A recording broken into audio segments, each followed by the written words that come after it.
Abhay Charanaravinda Bhaktivedanta Swami Prabhupada 1896 September 1 International Society for Krishna Consciousness ISKCON సంస్థాపకాచార్యులు ఇస్కాన్ అనుచరులు భక్తివేదాంత స్వామి ప్రభుపాదను చైతన్య మహాప్రభు ప్రతినిధిగా దూతగా చూస్తారు. ఈ సంఘం హరే కృష్ణ ఉద్యమం గా ప్రసిద్ధి పొందింది. కలకత్తాలోని ఓ వ్యాపారస్తుల కుటుంబంలో జన్మించిన ఈయన స్కాటిష్ చర్చ్ కళాశాలలో చదివాడు. ఒక చిన్న మందుల సంస్థలో పనిచేస్తూ భక్తిసిద్ధాంత సరస్వతి స్వామిని కలిసి ఆయన శిష్యుడైనాడు. 1959లో పదవీ విరమణ చేశాక సంసారాన్ని విడిచిపెట్టి సన్యాసి అయ్యాడు. వైష్ణవ గ్రంథాలపైన వ్యాఖ్యానాలు రాయడం మొదలుపెట్టాడు. వైష్ణవ సన్యాసిగా దేశ విదేశాలు తిరుగుతూ 1966లో ఇస్కాన్ను స్థాపించి దాని ద్వారా గౌడీయ వైష్ణవ సిద్ధాంతాన్ని వ్యాప్తి చేశాడు. ఈయనను చాలామంది అమెరికన్ మత పండితులు అంగీకరించిన కల్ట్ను వ్యతిరేకించే వారు మాత్రం విమర్శించారు. నల్లవారిపై ఆయన అభిప్రాయాలు, నిమ్నకులాల వారు, యూదుల పట్ల వివక్ష, హిట్లర్ నేరాలపై ఆయన దృక్పథం విమర్శలకు గురయ్యాయి. ఈయన భారతదేశములోని కలకత్తా నగరములో 1896 సంవత్సరములో జన్మించాడు. కలకత్తాలోని స్కాటిష్ చర్చి కళాశాలలో విద్యాభ్యాసం చేశాడు. ఆయన ఆధ్యాత్మిక గురువైన భక్తిసిద్ధాంత సరస్వతి గోస్వామిని 1922లో కలకత్తాలో మొదటిసారి కలుసుకున్నాడు. భక్తిసిద్ధాంత సరస్వతి గోస్వామి ప్రముఖ వైదిక విద్వాంసుడు. 64 గౌడీయ మఠాలను స్థాపించాడు. ఆయన యువకుడైన ప్రభుపాదను చూసి సంతోషంతో వైదిక విజ్ఞానాన్ని బోధించడానికి తమ జీవితాన్ని అంకితం చేయమని ఉపదేశించాడు. ఆనాటి నుండి ప్రభుపాద భక్తిసిద్ధాంత సరస్వతి గోస్వామికి శిష్యుడై 11 సంవత్సరాల తరువాత 1950లో దీక్షను తీసుకున్నాడు.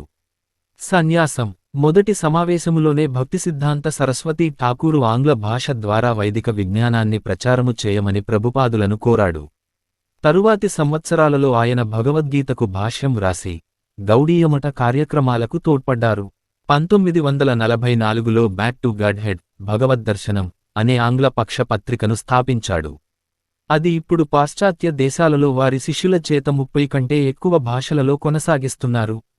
ప్రభుపాదుల భక్తి విజ్ఞానాలను గుర్తించి 1947లో గౌడీయ వైష్ణవ సంఘం వారికి భక్తివేదాంత బిరుదును ఇచ్చి గౌరవించింది. 1950లో 54 సంవత్సరాల వయస్సులో ఆయన వైవాహిక జీవితాన్ని విడిచిపెట్టి ఎక్కువ కాలం గ్రంథాలను చదవడానికి, వ్రాయడానికి వినియోగించసాగాడు. తరువాత వారు బృందావనానికి వెళ్లి అక్కడ మధ్యయుగంలో చరిత్ర ప్రసిద్ధికెక్కిన శ్రీ శ్రీ రాధా దామోదర మందిరములో అతి నిరాడంబర జీవితమును గడిపాడు. బృందావనంలో ఆయన చాలా సంవత్సరాల పాటు విద్యా వ్యాసంగం చేసి అనేక గ్రంథాలను రచించాడు. 1959లో సన్యాసాన్ని స్వీకరించాడు. వైష్ణవ తత్వంపై రచనలు చేయడం మొదలుపెట్టాడు.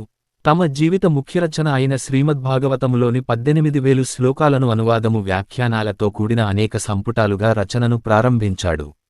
గ్రహాంతర సులభమానం అనే మరో గ్రంథాన్ని కూడా రచించాడు. శ్రీమద్భాగవతము 3 సంపుటాలుగా ప్రచురించాక ఆయన తమ ఆధ్యాత్మికాచార్యుల కోరికను నెరవేర్చడానికి 1965లో అమెరికా సంయుక్త రాష్ట్రాలకు వెళ్లాడు. అప్పటి నుండి భారతీయ వేదాంత గ్రంథాలపై ప్రామాణికాలైన వ్యాఖ్యానాలు, భాషాంతరీకరణలు, సంగ్రహ వ్యాఖ్యలు 70 సంపుటాలకు పైగా రచించాడు. అంతర్జాతీయ కృష్ణ చైతన్య సంఘం స్థాపన 1965లో ఆయన మొట్టమొదటిసారిగా ఒక వాణిజ్య నౌకలో న్యూయార్క్ నగరానికి వెళ్లినప్పుడు అతని చేతిలో ఒక్క పైసా కూడా లేదు. తరువాత ఒక సంవత్సరానికి అంటే 1966 జూలైలో అతికష్టము మీద అంతర్జాతీయ కృష్ణ చైతన్య సంఘాన్ని ఇస్కాన్ ను స్థాపించగలిగాడు. 10 సంవత్సరాల లోపలే ఆ సమాజం బాగా అభివృద్ధి చెంది ప్రపంచమంతటా వ్యాపించసాగింది. పాఠశాలలు, మందిరాలను, ఆశ్రమాలను మొదలైన వాటిని నెలకొల్పగలిగింది. 1968లో ప్రభుపాద న్యూవర్జీనియాలో కొండలపైన ఆధ్యాత్మిక సమాజాన్ని స్థాపించి దానికి నూతన బృందావనం అని పేరును పెట్టాడు. అక్కడే ఒక వైదిక పాఠశాలను నెలకొల్పి పాశ్చాత్య దేశాలకు సైతం వైదిక గురుకుల విద్యావిధానాన్ని అందుబాటులోకి తెచ్చాడు. ఆ నూతన బృందావనం ఇప్పుడు 1000 ఎకరాల పైగా వైశాల్యము గల ప్రదేశములో విరాజిల్లుతోంది. అమెరికాలోని వారి శిష్యులు అలాంటి సంఘాలను చాలా వరకు స్థాపించారు. 1972లో ఆయన పాశ్చాత్య దేశాలలోని డల్లాస్, టెక్సస్లో వైదిక పద్ధతిలో గురుకులాలను ఏర్పాటు చేశాడు. 1972లో 3 విద్యార్థులతో ప్రారంభమైన గురుకులము 1975 నాటికి 150 మంది విద్యార్థులతో విరాజిల్లింది. భారతదేశంలో ఆధ్యాత్మిక కేంద్రాలు భక్తిసిద్ధాంత సరస్వతి ఠాకూరు ప్రభుపాద భారతదేశంలో అంతర్జాతీయ కేంద్రాలను ఏర్పాటు చేయడానికి ప్రోత్సహించాడు. పశ్చిమ బెంగాల్లోని మాయాపూరులో శ్రీధామం అనే అంతర్జాతీయ ఆధ్యాత్మిక కేంద్రాన్ని నిర్మించాడు. అది వైదిక పఠనానికి అనుకూలంగా నిర్మించబడింది. భారతదేశంలోని బృందావనంలో మహోన్నతమైన కృష్ణబలరామ మందిరం ఆ పద్ధతుల ప్రకారమే నిర్మించారు. అక్కడ ఒక అంతర్జాతీయ అతిథి గృహం కూడా నిర్మించారు. పాశ్చాత్యులక్కడ నుండి వైదిక సంస్కృతిని స్వయంగా నేర్చుకునే అవకాశం ఉంది. భారతదేశంలో సుమారు 18 ముఖ్య స్థానాలలో ఇతర కేంద్రాల నిర్మాణం జరుగుతున్నది. గ్రంథ రచనలు.